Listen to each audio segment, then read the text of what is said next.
ಸ್ನೇಹಿತರೆ, ನಿಮಗೆ ಈಗ ದ ಫಂಕ್ಷನ್ ಆಫ್ ಫಾರ್ಮೆಟ್ ಪೇಂಟರ್ನ ಬಗ್ಗೆ ಪರಿಚಯವನ್ನು ಮಾಡಿಕೊಡ್ತಾ ಇದ್ದೇನೆ.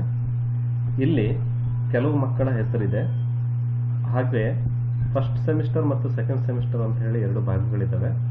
ಅಟೆಂಡೆನ್ಸ್ ಜೊತೆಗೆ ಎಲ್ಲ ಸಬ್ಜೆಕ್ಟ್ನ ಅಂಕಗಳು ಕೂಡ ನಿಮಗೆ ಕಾಣ್ತಾ ಇದೆ. ಫಾರ್ಮೆಟ್ ಪೇಂಟರ್ನ ಕೆಲಸ ಏನು ಅಂತ, ಫಾರ್ಮೆಟ್ ಪೇಂಟರ್ ಬಂದ್ಬಿಟ್ಟು ಅದು ಮೆನು ಬಾರ್ನ ಹೋಮ್ನಲ್ಲಿರ್ತಕ್ಕಂಥ ಭಾಗದಲ್ಲಿ ಆ ಕೆಳಗಡೆಯ ರಿಬ್ಬನ್ನಲ್ಲಿ ಕ್ಲಿಪ್ ಬೋರ್ಡ್ ಅಂತ ಇದೆಯಲ್ವಾ, ಇಲ್ಲಿ ಬ್ರಷ್ ಟೈಪ್ ಕಾಣ್ತಾ ಇದೆ, ಅದನ್ನು ಫಾರ್ಮೆಟ್ ಪೇಂಟ್ ಅಂತ ಕರೀತಾರೆ. ಒಂದು ಯಾವುದೇ ಒಂದು ಸೆಲ್ಲಲ್ಲಿರ್ತಕ್ಕಂಥ ಮಾಹಿತಿಗೆ ನಾವು ಫಾರ್ಮೆಟ್ ಯಾವ ರೀತಿ ಮಾಡ್ತೀವೋ ಅದೇ ರೀತಿ ಎಲ್ಲ ಭಾಗಗಳಿಗೂ ಕೂಡ ಫಾರ್ಮೆಟ್ ಮಾಡೋದಕ್ಕೆ ನಾವು ಕಮೆಂಟ್ ಕೊಡೋದಕ್ಕೆ ಈ ಫಾರ್ಮೆಟ್ ಪೇಂಟರನ್ನು ಬಳಸ್ತೇವೆ. ಫಾರ್ ಎಕ್ಸಾಂಪಲ್, ಈಗ ಇಲ್ಲಿ ಅಜಿತ್ ಅಂತ ಹೇಳಿ ಒಂದು ಹುಡುಗ ಇದ್ದಾನೆ. ಈ ಅಜಿತ್ನಿಗೆ ಸಂಬಂಧಪಟ್ಟಂಥ ಮಾಹಿತಿ ಎರಡು ರೋಗಳಲ್ಲಿ ಡಿಸ್ಟ್ರಿಬ್ಯೂಟ್ ಆಗಿದೆ. ಹಾಗಾಗಿ ಇವೆರಡನ್ನೂ ಸೇರಿಸ್ಬಿಟ್ಟು ನಾನು ಮರ್ಜ್ ಮಾಡ್ತಾ ಇದ್ದೇನೆ, ಮರ್ಜ್ ಆ್ಯಂಡ್ ಸೆಂಟರ್ ಅನ್ನು ಮಾಡ್ತಾ ಇದ್ದೇನೆ. ಈಗ ಮರ್ಜ್ ಆಗಿದೆ. ಮತ್ತು ಅಜಿತ್ನ ಮಾಹಿತಿ ಎರಡು ರೋಗಳಲ್ಲಿ ಇರೋದ್ರಿಂದ ಇದನ್ನು ಈಗ ಹಾರಿಜಾಂಟಲ್ ಇರ್ತಕ್ಕಂಥ ಅವನ ಅಕ್ಷರಗಳನ್ನು ಕಂಬ ಸಾಲು ವರ್ಟಿಕಲ್ ಆಗಿ ಅದನ್ನು ಬದಲಾಯಿಸ್ತಾ ಇದ್ದೇನೆ. ಅದು ವರ್ಟಿಕಲ್ ಆಗಿ ಮಾಡೋದಕ್ಕೆ ನೀವು ಇದೇ ರಿಬ್ಬನ್ನ, ಹೋಮ್ನ ರಿಬ್ಬನ್ನಲ್ಲಿರ್ತಕ್ಕಂಥ ಅಲೈನ್ಮೆಂಟ್ ಅಂತ ಇದೆಯಲ್ವಾ, ಇಲ್ಲಿ ನಮ್ಗೆ ಕರ್ಸರ್ ಕಾಣ್ತಾ ಇದೆಯಲ್ಲ, ಮೌಸ್ ಹೋಗಿದೆಯಲ್ವ, ಆ ಭಾಗದಲ್ಲಿ ಅದನ್ನು ಕ್ಲಿಕ್ ಮಾಡಿಬಿಟ್ಟು ನೀವು ರೊಟೇಟ್ ಟೆಕ್ಸ್ಟ್ ಅಪ್ ಅಂತ ಇದೆ, ಮೇಲ್ಗಡೆಗೆ ರೊಟೇಟ್ ಮಾಡೋದಕ್ಕೆ ಅದನ್ನು ಕ್ಲಿಕ್ ಮಾಡಿದರೆ ಅಜಿತ್ ಅನ್ನುವ ಈ ಒಂದು ಹೆಸರು ವರ್ಟಿಕಲ್ ಆಗಿ ಡಿಸ್ಟ್ರಿಬ್ಯೂಟ್ ಆಗುತ್ತೆ. ಮತ್ತು ಈಗ ನಾವು ಎರಡು ಕೆಲಸ ಮಾಡಿದ್ದೇವೆ, ಎರಡು ರೋಗಳನ್ನು ಮರ್ಜ್ ಮಾಡಿದ್ದೇವೆ. ಈ ಸೆಲ್ನಲ್ಲಿರ್ತಕ್ಕಂಥ ಎರಡು ರೋಗಳನ್ನು ಮರ್ಜ್ ಮಾಡಿದ್ದೇವೆ ಮತ್ತು ಹೆಸರನ್ನು ಹಾರಿಜಾಂಟಲ್ ಇದ್ದಿದ್ದು ಕಂಬಾಕೃತಿಯಲ್ಲಿ ವರ್ಟಿಕಲ್ ಆಗಿ ಮಾಡಿದ್ದೇವೆ.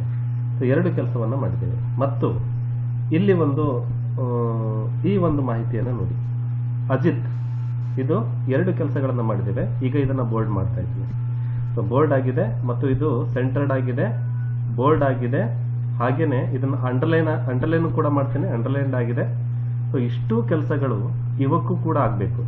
ಹಾಗಾಗಿ ಒಂದು ವೇಳೆ ಇದನ್ನು ಕಾಪಿ ಮಾಡಿ ನಾವು ಕೆಳಗಡೆ ಇರತಕ್ಕಂಥ ಭಾಗಕ್ಕೆ ಕಂಟ್ರೋಲ್ ಸಿ ಕಾಪಿ ಮಾಡಿಬಿಟ್ಟು ಕೆಳಭಾಗದಲ್ಲಿ ಕಂಟ್ರೋಲ್ ವಿ ಅಂತ ಕೊಟ್ಟರೆ ಅದು ಕೂಡ ಹೆಸರು ಸೇಮ್ ಆಗಿಬಿಟ್ಟು ಆ ಅಜಿತ್ನನ್ನೇ ಕಾಪಿ ಮಾಡ್ಕೊಂಡು ಪೇಸ್ಟ್ ಮಾಡ್ತದೆ.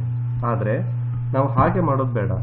ಅಕ್ಷಯನಿಗೂ ಕೂಡ ಅಜಿತ್ನಿಗೆ ಆಗಿರ್ತಕ್ಕಂಥ ಎಲ್ಲ ಫಾರ್ಮೇಟು ಕೂಡ ಅಕ್ಷಯನಿಗೂ ಆಗಬೇಕು. ಅದಕ್ಕೋಸ್ಕರ ನಾವು ಈಗ ಅಜಿತ್ ಇರ್ತಕ್ಕಂಥ ಭಾಗವನ್ನು ನಾವು ಕ್ಲಿಕ್ ಮಾಡ್ಕೊಂಡಿದ್ದೇವೆ. ಈಗ ಫಾರ್ಮೆಟ್ ಪೇಂಟರ್ ಅಂತ ನಿಮ್ಗೆ ಇಲ್ಲಿ ಕಾಣ್ತಾ ಇದೆ ಅಲ್ವಾ, ಅಲ್ಲಿ ಡಬಲ್ ಕ್ಲಿಕ್ ಮಾಡ್ತೇವೆ. ಡಬಲ್ ಕ್ಲಿಕ್ ಮಾಡಿದೆ. ಸೊ ಈಗ ಫಾರ್ಮೆಟ್ ಪೇಂಟ್ ಯಾರಿಗಾಗಬೇಕು? ಅಕ್ಷಯನಿಗಾಗಬೇಕು. ಕ್ಲಿಕ್ ಮಾಡಿದೆ ನೋಡಿ, ಅವಿನಾಶಿಗಾಗಬೇಕು. ಕ್ಲಿಕ್ ಮಾಡಿದೆ ಮತ್ತು ಭರತ್ನಿಗಾಗಬೇಕು. ಕ್ಲಿಕ್ ಮಾಡಿದೆ ನೋಡಿ, ಅಜಿತ್ನಿಗೆ ನಾವು ಏನೆಲ್ಲ ಫಾರ್ಮೆಟ್ ಮಾಡಿದ್ವು, ಒಂದು ಬೋಲ್ಡ್ ಮಾಡಿದ್ವಿ, ಅಂಡರ್ಲೈನ್ ಮಾಡಿದ್ವಿ ಮತ್ತು ಅಕ್ಷರಗಳನ್ನು ವರ್ಟಿಕಲ್ ಆಗಿ ಮಾಡಿದ್ವಿ ಮತ್ತು ಎರಡು ರೋಗಳನ್ನು ಮರ್ಜ್ ಮಾಡಿದ್ವಿ, ಸೆಂಟರ್ಡ್ ಮಾಡಿದ್ವಿ. ಇದಿಷ್ಟು ಫಾರ್ಮೆಟ್ಗಳನ್ನು ಉಳಿದವರಿಗೂ ಕೂಡ ಮಾಡೋದಕ್ಕೆ ಈ ಫಾರ್ಮೆಟ್ ಪೇಂಟರನ್ನು ನಾವು ಬಳಸ್ತೀವಿ. ಹಾಗೆಯೇ ಇಲ್ಲೊಂದಿದೆ 115 ಅಂತ ಇದೆ. ಈ 115 ನಾವು ಫಾರ್ಮೆಟ್ ಮಾಡಬೇಕಾಗಿದೆ. ಇದನ್ನು ಫಸ್ಟ್ ನಾನು ಸೆಂಟರ್ಡ್ ಅಂತ ಮಾಡ್ಕೊಳ್ತೇನೆ, ಓಕೆ, ಮತ್ತು ಬೋಲ್ಡ್ ಅಂತ ಮಾಡ್ತೇನೆ ಮತ್ತು ಅಂಡರ್ಲೈನ್ ಅಂತ ಮಾಡ್ತೇನೆ. ಹಾಗೆಯೇ ಕಲರನ್ನು ಕೊಡ್ತೇನೆ. ಓಕೆ, ಕಲರನ್ನು ಕೊಟ್ಟೆ. ಇದರ ಬ್ಯಾಕ್ಗ್ರೌಂಡ್ ಕಲರನ್ನು ಕೂಡ ಫಿಲ್ ಮಾಡ್ತಾ ಇದ್ದೇನೆ. ಬ್ಯಾಕ್ಗ್ರೌಂಡ್ ಕಲರ್ ನಾನು ಓಕೆ ಬ್ಲೂ ಕೊಡ್ತಾ ಇದ್ದೇನೆ. ಇಷ್ಟು ಮಾಡ್ತಾ ಇದ್ದೇನೆ. ಇಷ್ಟು ಫಾರ್ಮೇಟು ಕೂಡ ಇದಕ್ಕಾಗಬೇಕು. ಬೇಡ, ಇದನ್ನು ಬೇರೆ ಮಾಡ್ತಾ ಇದ್ದೇನೆ, ಬೇರೆ ಕಲರ್ ಕೊಡ್ತಾ ಇದ್ದೇನೆ ಇದಕ್ಕೆ ಓಕೆ ಯೆಲ್ಲೋ ಕಲರ್ ಕೊಟ್ಬಿಟ್ಟು ಬ್ಯಾಕ್ಗ್ರೌಂಡ್ ಕಲರನ್ನು ನಾನು ಚೇಂಜ್ ಮಾಡ್ತಾ ಇದ್ದೇನೆ, ರೆಡ್ಗೆ ಕೊಡ್ತಾ ಇದ್ದೇನೆ. ನೋಡಿ, 115ಕ್ಕೆ ಬೇರೆ ಥರ ಫಾರ್ಮೆಟ್ ಮಾಡಿದ್ದೇನೆ, 40ಕ್ಕೆ ಬೇರೆ ಫಾರ್ಮೆಟ್ ಮಾಡ್ತಾ ಇದ್ದೇನೆ, 40 ಮತ್ತು ಸೆಂಟರ್ ಮಾಡ್ತಾ ಇದ್ದೇನೆ. ಇದೇ ರೀತಿ ಈಗ ಉಳಿದವುಗಳು ಕೂಡ ಆಗಬೇಕು. ಹೇಗಾಗೋದು ಅಂತ ನೋಡಿ, 115 ನಾನು ಕ್ಲಿಕ್ ಮಾಡಿಬಿಟ್ಟು ಫಾರ್ಮೆಟ್ ಪೇಂಟರ್ ಅಂತ ನಾನು ಕ್ಲಿಕ್ ಮಾಡಿ ಡಬಲ್ ಕ್ಲಿಕ್ ಮಾಡಿಬಿಟ್ಟು ಯಾವುದಕ್ಕೆ ಬೇಕೋ ಅದನ್ನು ನಾನು ಕ್ಲಿಕ್ ಮಾಡಿದಾಗೆಲ್ಲ ಅದೇ ಥರ ಫಾರ್ಮೇಟ್ ಆಗ್ತಾ ಹೋಗ್ತದೆ. ನೋಡಿ, ನಾನು ಎಲ್ಲಿ ಕ್ಲಿಕ್ ಮಾಡ್ತಾ ಇದ್ದೀನಿ ಅದೇ ಥರ ಫಾರ್ಮೇಟ್ ಆಗ್ತಾ ಹೋಗ್ತದೆ. ಯಾವತ್ತು ಫಾರ್ಮೇಟ್ ಪೇಂಟರ್ಗೆ ನಾವು ಡಬಲ್ ಕ್ಲಿಕ್ಕನ್ನು ಮಾಡಬೇಕಾಗುತ್ತೆ. ಸೊ ಅದು ಒಂದು ವೇಳೆ ನಾವು ಈ 40ಕ್ಕೆ ಕ್ಲಿಕ್ ಮಾಡಿಬಿಟ್ಟು ಇದನ್ನು ಫಾರ್ಮೇಟ್ ಪೇಂಟ್ ಮಾಡುವಂತ ಡಬಲ್ ಕ್ಲಿಕ್ ಮಾಡಿ ಬೇರೆದನ್ನು ಕ್ಲಿಕ್ ಮಾಡಿದರೆ ನೋಡಿ, ಅದು ಕೂಡ ಆ 40 ಇರತಕ್ಕಂಥ ಸೆಲ್ನಲ್ಲಿ ಹೇಗೆ ಫಾರ್ಮೇಟ್ ಆಗಿದೆಯೋ ಅದೇ ರೀತಿ ಫಾರ್ಮೇಟ್ ಆಗ್ತಾ ಹೋಗ್ತದೆ.